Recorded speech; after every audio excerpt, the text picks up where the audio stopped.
So it looks like you have a book that's open, and the black line is the center of the book.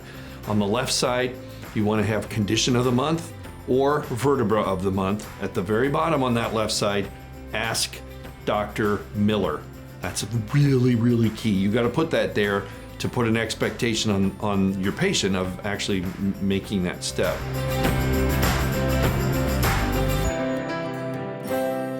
Hey, it's Dr. Greg Miller. Welcome to AMC. Today we're going to talk about referrals in your practice, so let's go ahead and get started.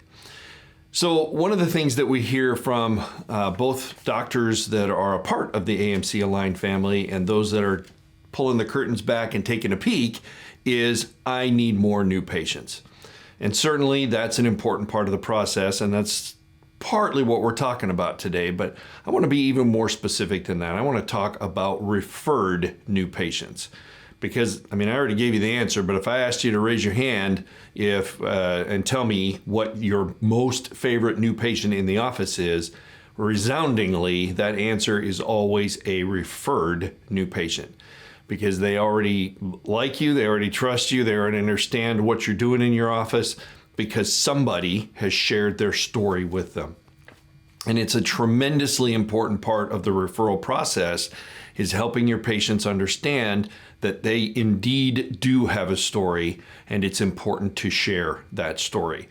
Now, I've talked about that many, many times here in the INNATE series, but today we're going to talk just a little bit different. We're going to talk about some quick comments, quick statements, quick things that you can do to encourage referrals and to remind patients that they indeed do have a responsibility to refer as a member of your office.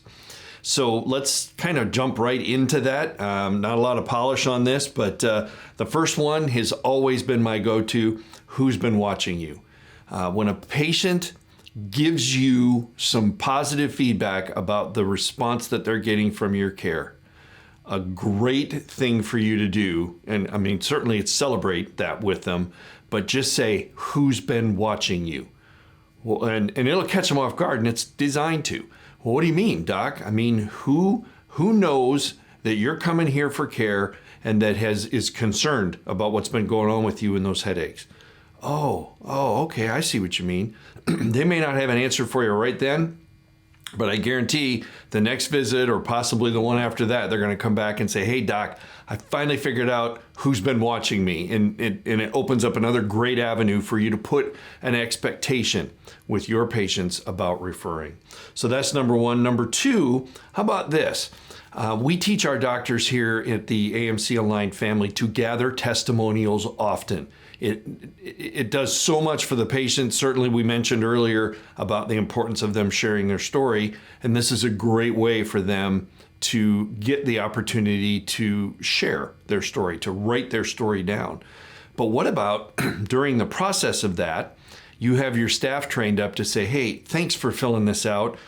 You know, a lot of times when our patients fill out one of these testimonials like you did, and we'll be sure and get yours up on the wall, but they'll often think of someone, it's just kind of weird when you're thinking about the success you're having at the office. They'll often think of someone that maybe could benefit from the care here at the office. Have you thought of that person yet? Again, these are quickies. These are planting the seed of an idea in their mind that, wait a minute, there's an expectation of me here to refer.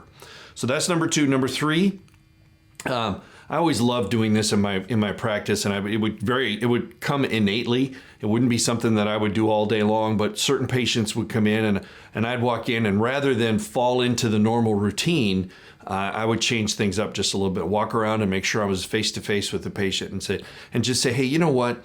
I just want to take a minute to thank you for all the great things that you've been saying about us. I know there was somebody just the other day that came in as a new patient, and I was just really convinced, I think I remember, that you were the one that referred him in. Is that right? And look, that may be the case, that may not be the case, but certainly you have their attention. And because if it is, thanks for saying all those great things about us that you did. They're coming under care. We're going to take just as good care of them as we have for you. And I just really appreciate you doing that.